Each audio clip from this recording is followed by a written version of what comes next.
రోజు ఆయన మీద నమ్మకం ఉంచావనుకో, విశ్వాసంతో ప్రయాణం చేసావనుకో, ఇక శిక్ష లేదు, నీకు నిత్య రక్షణ. ఈ సూత్రం ఎరిగిన వాళ్ళు ఏ సూత్రం?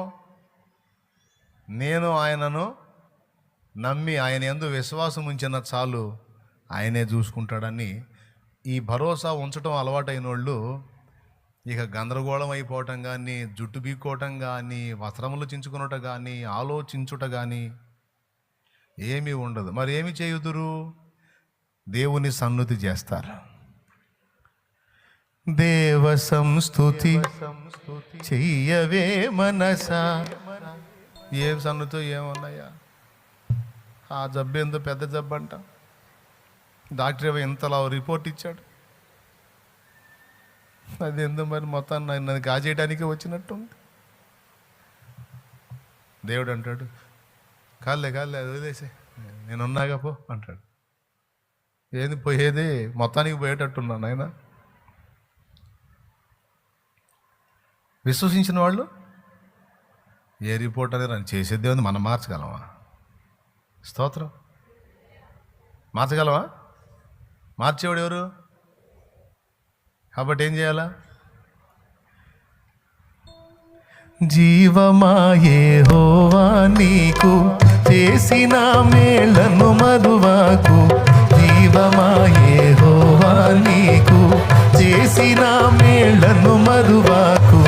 నీదు పాత కంబునన్నిటినీ మన్నించి జబ్బు లేవియున్ లేకుండా చేయును. ఆ కారణము చే దేవ సంస్తుతి చెయ్యవే మనసా. శ్రీమంతుడగు యెహోవ సంస్తుతి చెయ్యవే మనసా. దేవునికి మహిమ. చూడండి, నీదు పాతకాలను మన్నించి జబ్బులయ్యి నీ దరి చేరకుండా వచ్చినా కూడా ఆయనే. కాబట్టి ఈ కారణం ఉంది కదా, ఆ కారణము చే కూర్చొని నీవు ఎడబవే మనసా అన్నారా? నీ ప్రక్క వారికి చెప్పుకొని నీవు కుమిలిపో మనసా అన్నాడా? మరి ఏమన్నాడు? ఒకసారి చెబితే తింటారు పక్కన వాళ్ళు కూడా. తడవకోసారి చెప్పావనుకో, మా బాధలు మాకు కాక ఈ దరిద్రం ఏందంట, మాకు ఈ మనిషి కనపడితే బుర్ర తింటుందని అనుకుంటారు, తింటున్నాడు అనుకుంటారు.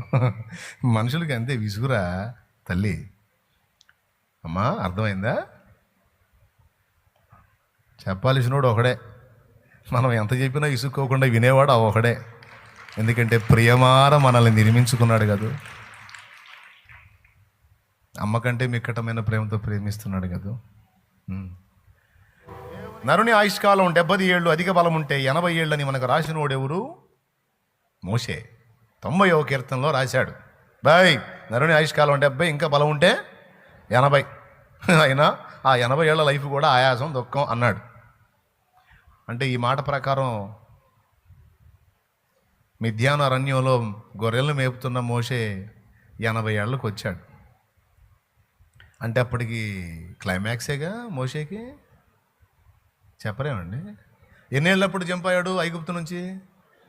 40 సంవత్సరాల వయసులో మిద్యాను ప్రాంతానికి వెళ్ళిపోయి అక్కడ ఎవరిని చేసుకున్నాడు? సిపోరాని చేసుకున్నాడు. తన మామ అయిన ఇత్రో ఆయన మందను మేపుతా 40 ఏళ్ళు ఐగుప్తులో 40, మామయ్య దగ్గర ఇల్లరికం 40, మొత్తం 80. నాకు తెలిసి ఇల్లరికం ఎఫెక్ట్ ఏమో ఏమండి, అత్తగారి దగ్గర ఉండి విరక్తి వచ్చి 80కి అయిపోయిందిలే ఇక లైఫ్ అనుకున్నాడేమో.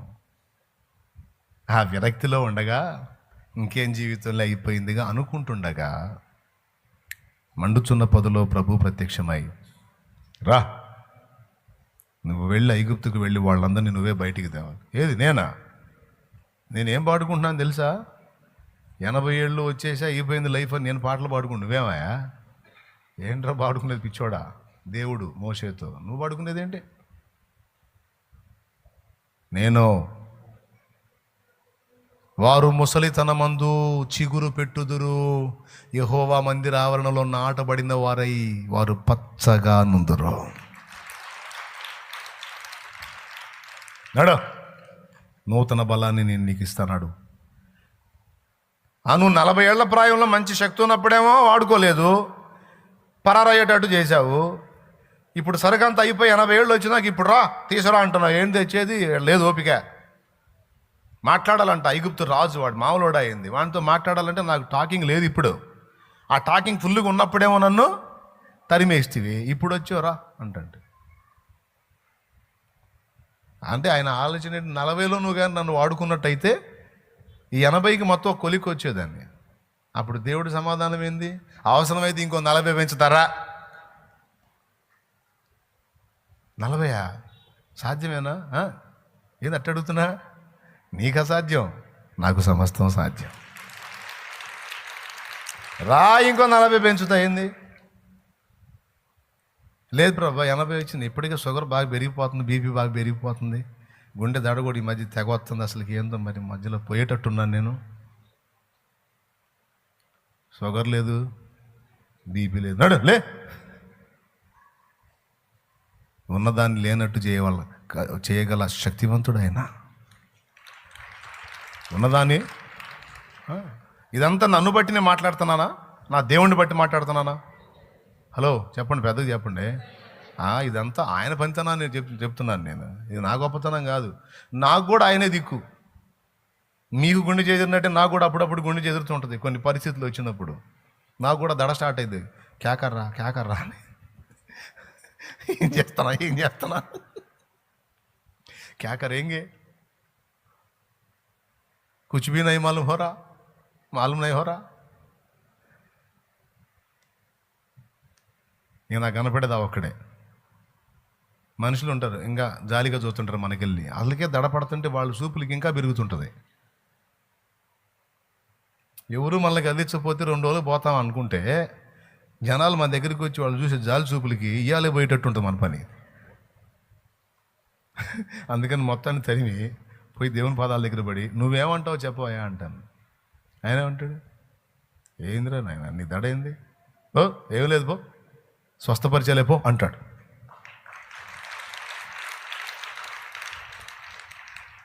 ఆయన నమ్మదగిన వాడు.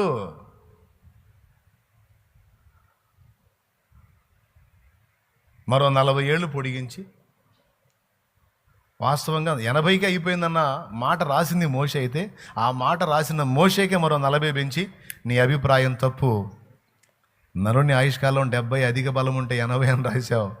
నేను దలుచుకుంటే అది 120 అయింది, 175 అయింది, 1969 కూడా అయింది,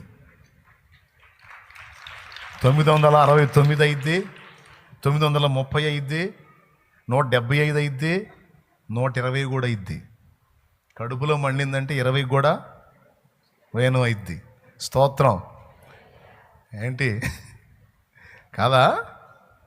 మరి ఈ పాట పాడిన ఆయన ఇంచుమించు 100కు పైన బతికాడని చెబుతారు. ఇప్పుడు గత 50 నుండి 60లోకి రాగానే ఇంకా అయిపోయిందిగా, అంతా అయిపోయిందిగా అంటుంటారు. ఈ వీళ్ళే పెట్టి రెడీ చేసుకుంటుంటారు. ఏది అయిపోయేది? ఈ పాట పాడిన ఆయన దగ్గర 100 దాటాడంట. మొన్న ఒక ఆమెను చూశాను నేను, పెద్ద ఆవిడ, 106 సంవత్సరాలు, నంబర్ 1గా ఉంది, 106. ఫోటో కూడా దిగా. కాకపోతే నేను చెప్పినప్పుడు అక్కడ ఉండదులే, తర్వాత వచ్చింది. అంటే ఆ లోపల రూమ్లో కూర్చొని అనుకుంటాడు, నువ్వు ఏడాడు ఫోటోలు దిగుతున్నా మాకేం తెలిసిద్ది.